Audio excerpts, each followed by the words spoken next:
Nasid o kalangga.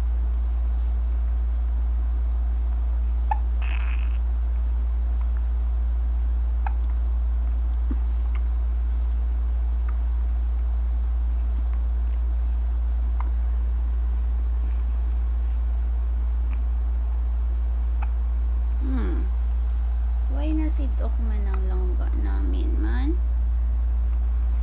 Why man yan nasidok?